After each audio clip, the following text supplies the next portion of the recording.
Con la siguiente ponencia invitamos al profesor Juan Sebastián Hernández. Esta es una ponencia producto de un proyecto de investigación que se viene adelantando durante este año. Su ponencia se titula El concepto de providencia en la tradición judio-cristiana, un recorrido en el estado del arte. El profesor Juan Sebastián es doctor y magíster en teología de la Universidad Pontificia Bolivariana, docente e investigador de los programas de filosofía, teología y maestría en estudios teológicos contemporáneos en la Universidad Católica Luis Amigó. Especializado en la literatura apocalíptica, destaca su trabajo por analizar las raíces judías del cristianismo, la filosofía contemporánea y la intersección entre la exégesis bíblica y desafíos actuales como el poshumanismo. Así que yo lo voy corriendo. Buenos días para todas y para todos los que estamos acá y los que están conectadas y conectados también. Este es un trabajo que parte de un proyecto de investigación que se está desarrollando en este año. Es un proyecto que lo estoy desarrollando con la profesora Diana Mejía y también hay dos estudiantes que están en modalidad de auxiliar de investigación que vienen trabajando ese proyecto. El proyecto se llama Destino y Providencia en Kierkegaard. Y este es un avance en el estado del arte. Yo he querido traerlo porque sé que muchos son estudiantes, además también de colegas, que también estamos en una parte de la formación diferente, ya posgraduados, uno sigue estudiando, eso se lo repito a los estudiantes, porque no sé qué pensarán cuando uno se gradúa, qué pasa con uno como teólogo, como teóloga respectivamente, y es esto, seguir estudiando, seguimos estudiando, y esa es la idea. Entonces, creo que es formativo para nosotros. Permítanme, yo voy marcando acá también el tiempo. Bien, este proyecto es un proyecto amplio, tiene 3 fases, este va a ser un artículo, lo estoy desarrollando, la profesora Diana Mejía va a presentar el día de mañana precisamente el otro componente que va a ser el otro artículo, que es todo ese tema del destino en la mitología nórdica y en la cultura nórdica. Bien, vamos a trabajar 4 elementos, al menos hoy espero poderlos desarrollar completos. Vamos a hablar de una introducción que ya la voy a iniciar, voy a mostrar de entrada los 6 hallazgos que pude encontrar haciendo este estado de la cuestión, que es el aspecto que espero que para todos sea formativo. No sé si se nos olvida, no sé si lo tenemos en cuenta, cómo se hace un estado del arte, que es muy importante, ¿sí? Porque no solamente erudición, sino que hay que mirar sobre lo andado, hay que mirar los hombros en los que estamos montados, que se nos olvida también eso. Voy a hablar un poco de la metodología precisamente y voy a hablar de los resultados, un poco también de los resultados. Bien, en el estudio teológico y en el mundo filosófico occidental contemporáneo, el concepto de pronoia, que es providencia en griego, ha perdido su anterior posición de relevancia en las discusiones sistemáticas en torno a los problemas de libertad y de mal, entre otros. Eso lo comentó precisamente la conferencista inaugural de nuestro coloquio, ¿sí? Como ha ocurrido otras veces en el pensamiento moderno, se ha producido un desplazamiento hacia la antropología o a la historia de los problemas que en otros momentos de su evolución estaban circunscritos al ámbito de la teología, entendida sensu estricto, es decir, tanto en la tradición teológica cristiana occidental como en la teología estoica. En dicho desplazamiento se han velado los problemas sistemáticos que las antiguas concepciones sobre la providencia dejaron abiertos, como la relación entre trascendencia divina e inmanencia del mundo y del hombre, o el problema de la posibilidad de la libertad humana simultáneamente con la doctrina de la causalidad llamada por los estoicos heimarmene, y también es conocida con el nombre de destino, así como la causalidad del mal. Es un problema que lo tenemos todo el tiempo porque estamos en esta connotación, que es una connotación antropológica, estamos encarnados. Entonces, para nosotros siempre va a existir el mal, siempre va a existir el mal. El problema es el asunto entre la libertad y el gobierno trascendente de Dios. De forma similar, al realizar un estudio sobre el estado de la cuestión, de los problemas de la investigación y su avance, en los estudios teológicos del siglo XXI, se observan ya no solo problemas, sino vacíos metodológicos, como el desconocimiento del campo lingüístico y teológico de la Biblia hebrea para nombrar estos problemas sistemáticos. Uno de los hallazgos de esta investigación es notar la ausencia del tratamiento del concepto hebreo pequijuda, que ahorita lo vamos a ver, además de los corpus literarios correspondientes, como el sapiencial, y su integración en el problema teológico sobre la providencia. Asimismo, se desconoce el campo lingüístico y teológico de los apócrifos para nombrar estos problemas sistemáticos y el papel de la angelología y la demonología de ello. Y acá hago una crítica. Estamos obsesionados de forma supersticiosa con la demonología y la angelología y la descontextualizamos por completo del concepto de Trinidad. Y está ahí, o sea, nació para resolver ese problema de la trascendencia de Dios. y ya la tenemos de otra manera. Finalmente, también se desconoce la relación que pueda tener el estudio del concepto de destino desde la fenomenología de las religiones y no se integra su visión en los campos sistemáticos de la filosofía y de la teología. Esta investigación ha llegado a convencerse que en general ha faltado un estudio de conjunto del problema, es decir, conjunto de los hallazgos y la investigación teológica, filosófica y de la fenomenología de la religión. Existen algunos precedentes que marcan el camino para desarrollar una mirada amplia, sistemática e integradora de los dos campos principales, pero son escasos. Asimismo, el presente estudio o trabajo busca preparar un trabajo de aporte para el pensamiento que Kierkegaard ofrece al problema de pensar el destino y la providencia frente a la libertad humana. Para ello, se debe recoger el estado de las preguntas y sus soluciones desarrolladas en las dos tradiciones, la nórdica y la cristiana. En esta ponencia se aborda la segunda y en el otro se hará lo mismo con el de la nórdica, como he comentado previamente. Finalmente, en un próximo estudio se recogerán los principales hallazgos obtenidos aquí que estamos presentando y los que va a presentar la profesora Diana mañana, y se va a desarrollar un artículo que haga un estudio hermenéutico del problema del destino y la providencia en la obra de Kierkegaard.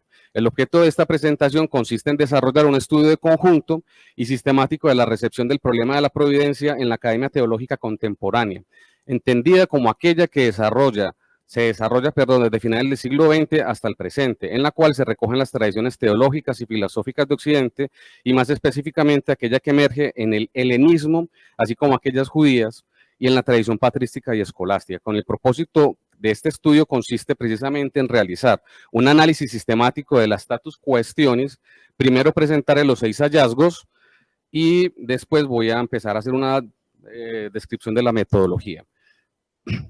Pasamos acá entonces. Primer hallazgo, la recuperación de la importancia de la raíz verbal hebrea PQD, el verbo pakad y el sustantivo pekudá. La segunda es la recuperación de la importancia del tratado de Teodoreto de Ciro, conocido como el otro Agustín, ¿sí? Fueron 10 sermones sobre la providencia, que así se llama. Tercero, la presentación del concepto de providencia, del cuidado y su papel central en la comprensión del problema de la relación de un Dios trascendente con un mundo y una humanidad contingentes. Ese es un aspecto sutil que es muy importante, no solamente la providencia, incluso la profesora lo estaba comentando al respecto, se lleva por el lado de la predestinación, de la profecía. No, esa es la providencia del gobierno, que es estoica. Los estoicos también hablan de la providencia del cuidado, que es muy importante. Cuarto, la posición central, precisamente hablando de la providencia del cuidado, de la tradición Q. Q para los estudiosos de la Biblia, especialmente del Nuevo Testamento, los Evangelios, saben que reúne un estrato muy primitivo de dichos de Jesús y se recoge en Mateo y Lucas, Mateo 6, 24 al 34 y el paralelo de Lucas 12, 22 al 31 respectivamente. Quinto, la comprensión de la angelología y la demonología del judaísmo antiguo desde el contexto de la reflexión sobre la providencia como respuesta a la teología de la trascendentalización de Yahvé. Y sexto, la providencia del cuidado que permite entender mejor el modelo de la cristología angelológica, que es el modelo de la cristología primitiva. Según este modelo, lo original de la cristología estaría en la providencia del cuidado precisamente, desde la cual Jesús sería comprendido como un ser intermedio de la inmanencia y la trascendencia de Dios. Es decir, por ejemplo, hay enunciados que se pueden comprender mejor, como es, los dos que voy a anunciar son de la tradición joánica. No me llamarán Señor, la trascendencia, desde un punto de vista político-social, sino que me llamarán amigo, la inmanencia, también desde un punto de vista, una metáfora también política y social. Y la segunda, la del buen pastor, que se aclara mucho mejor cuando se habla de la providencia del cuidado. La presencia de una cristología comprendida desde la providencia del cuidado podría ayudar a explicar el éxito del cristianismo primitivo en la lucha de las religiones orientales emergentes de la época como las religiones mistéricas, porque fue tan efectivo y exitoso el cristianismo primitivo. Vamos a mirar un poco la metodología. La metodología consiste en el diseño de un análisis de la evolución del concepto de providencia. Este análisis toma la forma de un recorrido que atraviesa varios campos epistemológicos. Ojo con esto, estudiantes, por favor. La epistemología, el problema epistemológico, ¿qué es la epistemología? ¿Cómo se puede desarrollar? ¿Listo? Este análisis, se diferencian entonces principalmente dos grandes campos epistemológicos, obviamente, filosófico y religioso. En el primero, El problema de la providencia tiene que ver con categorías tanto lógicas como ontológicas. Estamos hablando particularmente del estoicismo cuando hablamos de la filosofía. La diferenciación se presenta en las posturas de las diversas escuelas helenísticas. En el segundo campo, que es el teológico, las categorías son diversas, lingüísticas, étnicas, históricas. Y obviamente todas estas están exigidas en esa división. Teniendo en cuenta todo esto, se abordará un total de cuatro campos epistemológicos. Sí se ve bien, ¿no? Qué pena, yo traté de que se transparentara más la imagen, pero bueno. El campo filosófico, en concreto, el concepto de la providencia problematiza la teología, la cosmología y la antropología filosóficas antiguas, es decir, las doctrinas que se desarrollan desde el siglo V antes de la era común, y más en concreto la física, la lógica, la ética del estoicismo, en las cuales tiene un papel predominante la doctrina del Heir Marmene o la doctrina de la causalidad. Segundo campo es el campo de la fenomenología de la religión. Es importante tener en cuenta los aspectos filológicos, así como históricos y étnicos. En concreto, la atención se va a centrar en el grupo indoeuropeo y su evolución y relación con el grupo de pueblos germánicos y sus lenguas. Se nos olvida eso, que hay que meter la teología y la filosofía en un contexto de evolución humana. Entonces eso es epistemológico también. Tercer campo, teología bíblica. Aquí se presentan en estrecha conexión con la tradición helenística, no solo a Filón de Alejandría, sino también la literatura sapiencial, helenista y hebrea, así como la tradición de la fuente Q de los evangelios sinópticos. Y cuarto, el campo de la teología dogmática cristiana. En la sistematización medieval se desarrollan los conceptos de providentia generalis y providentia particularis, para diferenciar de ese concepto entendido como atributo del gobierno divino sobre el mundo, la historia y los hombres, y por tanto trinitario, forense, escatológico y soteriológico. Qué montón de palabras, vamos a tratar de organizarlas.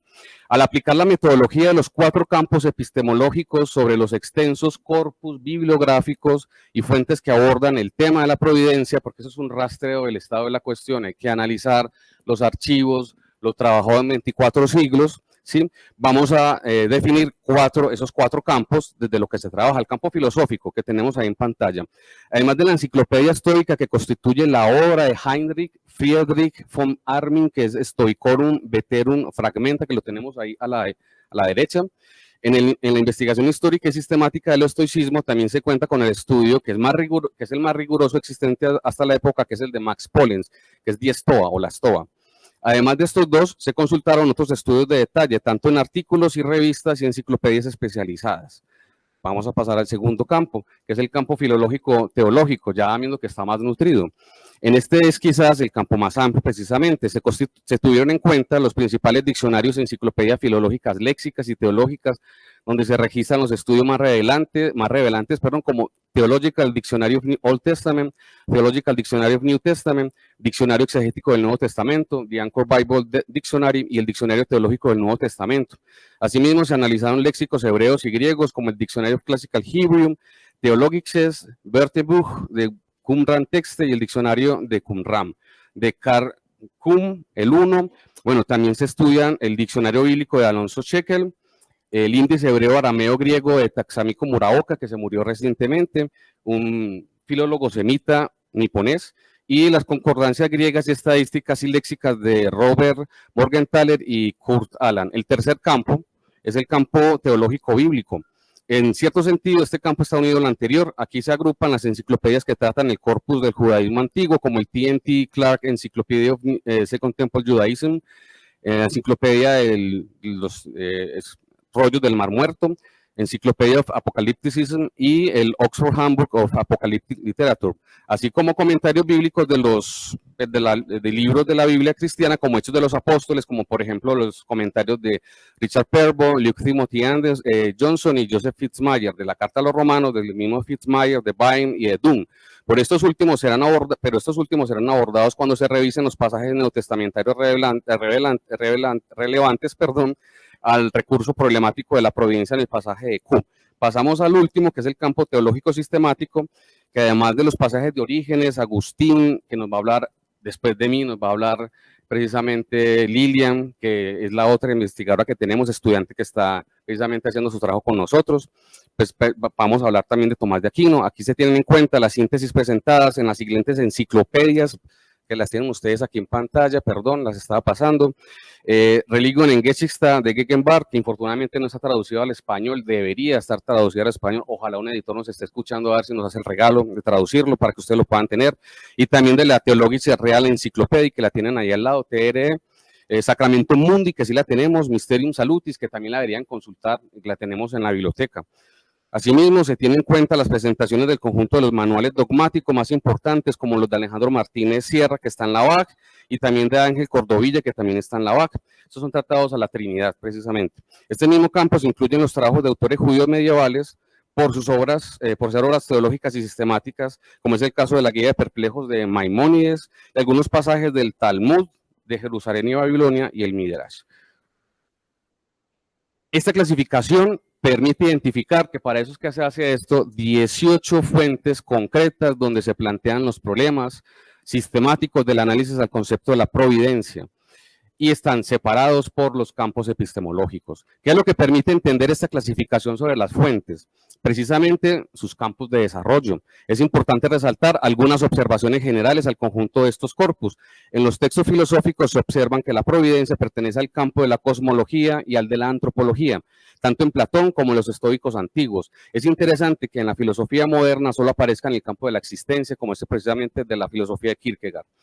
En el caso de los textos estudiados por la fenomenología de las religiones, que es el segundo campo que ustedes ven en la pantalla, se presenta un inventario inmenso de prácticas sociopolíticas y culturales en las cuales se puede pasar desde las técnicas mesopotámicas de interpretación de los signos para la dominación del destino, a las conceptualizaciones helenísticas más elaboradas como la Tige, que es fortuna, Anage, que es necesidad, Marmene, que es destino, y las técnicas nórdicas del arte seir, con el cual Odin se vuelve todopoderoso para profetizar el destino de los hombres.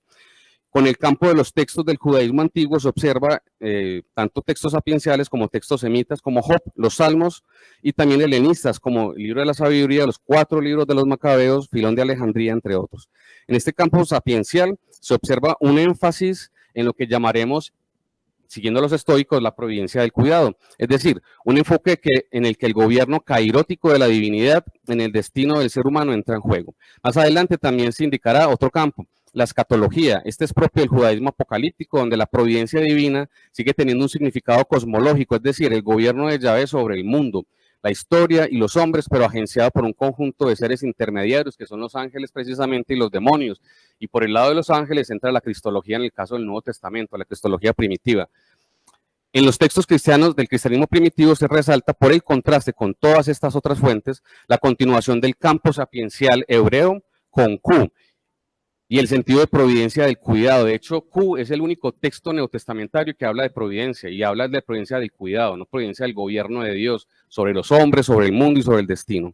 Finalmente, en los textos teológicos sistemáticos medievales se observa precisamente la sistematización del significado cosmológico del gobierno en el tratado de Deo Unum, en especial los atributos de la divinidad frente a la contingencia del mundo y de los hombres, como categorías como conservatio, concursus y gubernio. El problema es en la presentación conceptual de la trascendencia divina y su relación con la inmanencia del mundo y de los hombres. Insistimos, este es uno de los problemas sistemáticos que ha tenido el concepto de la providencia de la antigüedad hasta la fecha, y que no ha sido satisfactoriamente resuelto por ninguno de los sistemas que estamos mencionando. También insistimos que el objetivo de este estudio no es resolverlo, sino solamente notar su olvido en los estudios contemporáneos y las implicaciones de dicho olvido que dicho olvido tiene. Asimismo, esta clasificación permite identificar 33 fuentes secundarias relevantes en el estudio del problema de la providencia, de sus fuentes ya presentadas, que ustedes están viendo todavía en pantalla. Sobre ello se realizó un análisis del estado del arte. Para evitar la repetición de los resultados, pues se dividen en las categorías que hemos comentado antes. Y para terminar, como ejemplo, les voy a mostrar solamente en uno de esos campos, porque si no nos quedamos otro rato más acá hablando de los otros campos. Autores como Heinz Joseph Fabry, bueno, este es el campo filológico, teológico, semita. ¿Por qué los cojo? Para un momento y hago el paréntesis. Porque no está, y eso es una palmada para los biblistas y me incluyo, ¿sí? ¿Cómo hacemos teología dividiendo y segmentando las cosas que no están segmentadas? No nos permite ver la secuencia, el continuum, el recorrido que va del Antiguo al Nuevo Testamento, y segmentamos Antiguo y Nuevo Testamento, y esa segmentación es una categoría dogmática que ya no va más. que dejar de hablar de Nuevo Testamento y Antiguo Testamento. Deberíamos hablar de Biblia hebrea o otro tipo de categorías y entender que la biblioteca en la que está toda la Biblia, Biblia hebrea, Biblia cristiana, se llama eso, judaísmo del Segundo Templo, porque esos libros fueron producidos durante esa época, la época persa y la época helenista. Todos los libros, incluyendo la Torá. Entonces, ¿cómo se nos olvida? No tenemos una concepción clara epistemológica, no sabemos, y no sabemos dónde están organizados, no sabemos qué libros conversaron y pueden seguir conversando con otros libros y por qué.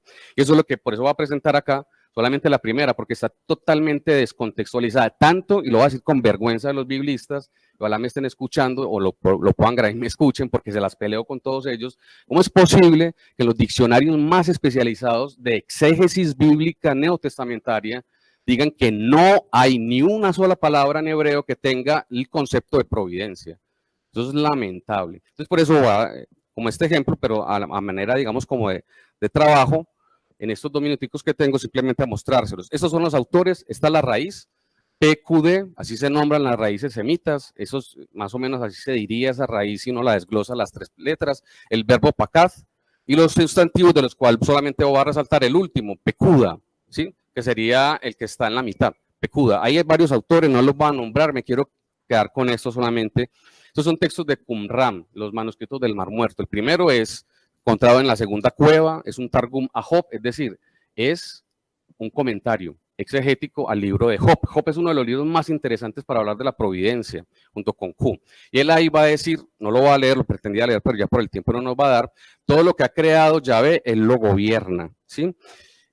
Con autores como Cook se puede mostrar como prueba a favor de la presencia en Q, de la idea de la providencia del gobierno de Dios, esto que estamos comentando acá precisamente. Y el texto que acabo de nombrar, mire lo que dice, Dios gobierna todo lo que crea, donde se evidencia un equivalente entre la raíz que estoy comentando con la palabra griega entolé, que es mandato, ¿sí?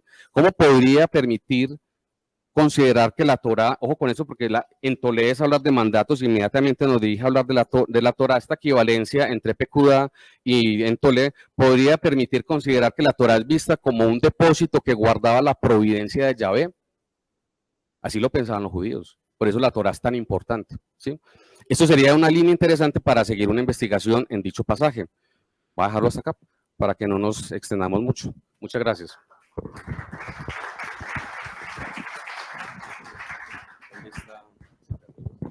Agradecemos mucho al profesor Juan Sebastián con su ponencia. Por cuestiones de tiempo solo tenemos espacio para una pregunta, entonces si es el caso en este momento, doy paso a esa pregunta o a ese interrogante. Ánimo, que se note que se entendieron. Ánimo.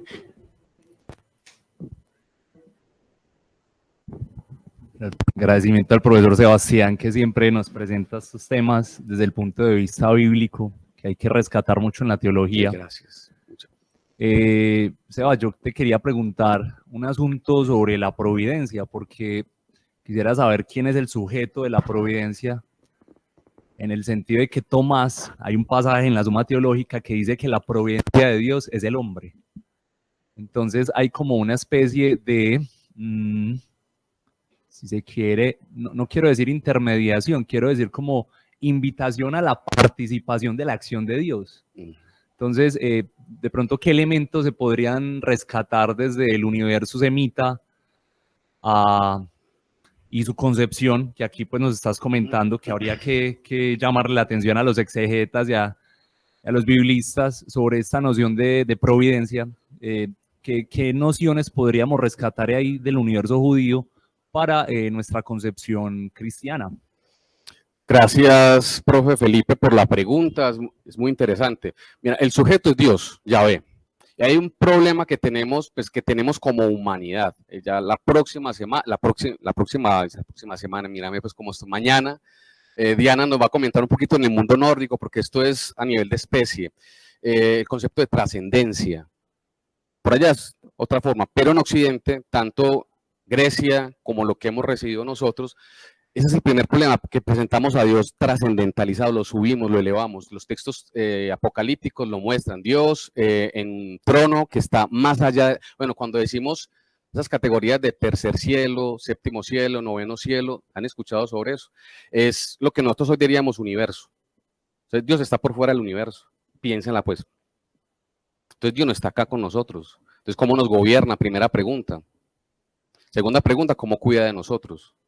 Entonces, claro, hay una serie de seres intermedios. Hay una serie de agentes intermedios. La ley para los judíos de la época de Jesús, apocalípticos, los ángeles y los demonios. Entonces hay una providencia del gobierno, ¿sí? Y entonces los ángeles. Mire que los ángeles eran rectores de lo que llamaríamos hoy fuerzas físicas y fenómenos naturales como la lluvia, el sol, la gravedad, etcétera, etcétera. A través de ellos Dios gobernaba como una especie como de terrateniente que deja unos capataces en sus, incluso esas metáforas son de Jesús, cuando habla de que hay un señor que deja la administración, ¿vale? Pero entonces son ellos, ¿va? Y los que tienen que hacer cumplir las sanciones respectivas a los demonios. Y por eso se habla de una providencia, pues se puede hablar de una providencia negativa que es el origen del mal. Mire cómo es la explicación de ellos. Eso va hasta San Agustín, hasta Santo Tomás. Por eso Santo Tomás cuando dice que quién es el agente de la libertad, pues por supuesto Dios. Y entonces ¿quién es el agente del mal? Dios en segundo grado. Claro, y es el problema que repito de tener en el concepto de, porque, bueno, a propósito, estos son conceptos nuestros, ojo con eso. Nosotros siempre pensamos que no es que no, esos son conceptos de nosotros, la teología es humana, es una disciplina humana, no divinicen la teología. Entonces, para los estudiantes y para las personas que les pueda servir eso. Entonces, claro, como es un concepto nuestro, el concepto es problemático, ¿sí? ¿Por qué? Porque entonces estamos juntando dos cosas que pensadas en una junto a la otra no son pensables. Por eso ahí tiene ese efecto de principio de no contradicción, ¿sí? Porque entonces no se puede sacar nada en conclusión, porque no es pensar bien. Eso hay que entenderlo, más que el dualismo, ternarismo, como lo quieran ver, es el problema de cómo construimos ideas que nos permitan pensar, porque pensar es muy importante. Con pensamientos hemos hecho el mundo. Todo el mundo que tenemos en nuestro frente, en que estamos nosotros, lo construimos con ideas, con conceptos y con palabras, como por ejemplo gobierno, por dar solamente uno. Entonces ahí tenemos un problema, precisamente Felipe, y es trascendentalidad, y el que a mí me interesa es el asunto del cuidado, que es muy importante, es una metáfora muy bella, ¿sí? Dios cuida de nosotros, nos acompaña, nos guía, nos cuida, eso también significa providencia, pero ustedes vieron, son 24 siglos, un montón, eso es una biblioteca gigante, tanto libro, tanto concepto, tanto desarrollo, se nos ha quedado por encima como principal el significado de gobierno trascendental, gobierno de Dios, y ya lo olvidamos además, ya no lo trabajamos, en teología no se trabaja el asunto de la providencia, y quedó por debajo de tanto papel el de providencia del cuidado. Y hoy tenemos un gran problema a nivel de sociedad, que somos huérfanos. Y tenemos unas políticas de la orfandad, una sociología de la orfandad y una teología que no responde a eso, que se queda callada de brazos cruzados esperando que otros respondan a esos problemas que tenemos. El asunto de cómo nos cuidamos, de cómo construimos ideas, proyectos, relaciones entre nosotros de cuidado y cómo pensamos a Dios desde el cuidado. Entonces, incluso terminamos tergiversando todo tanto que terminamos construyendo y viendo un demonio en una figura que era para hablar de esa trascendentalidad y responder al mismo asunto al mismo tiempo con el asunto del gobierno de Dios, que son los demonios y los ángeles, ¿sí? Porque son figuras, hay que volverlo a decir, son personajes de historias que nos permiten entender fenómenos en los que estamos nosotros involucrados, de cómo Dios gobierna, aunque está por allá, más allá de toda realidad mundana, inmanente y con sus dificultades. Esas cosas hay que seguirlas. Hoy nadie piensa en eso y tenemos los mismos problemas que hace 24 siglos, solo que ya no los miramos, sino que los tratamos de resolver todo con política, todo con economía, que es una especie de reducción económica, una trascendentalidad de la economía, de la política y otras cosas que tal vez es como la época en que estamos nosotros, una especie de ontología del vacío, básicamente. Bueno, ahí me quedo ya callado porque hablé mucho. Muchas gracias al profesor Juan Sebastián. Continuamos entonces con la siguiente.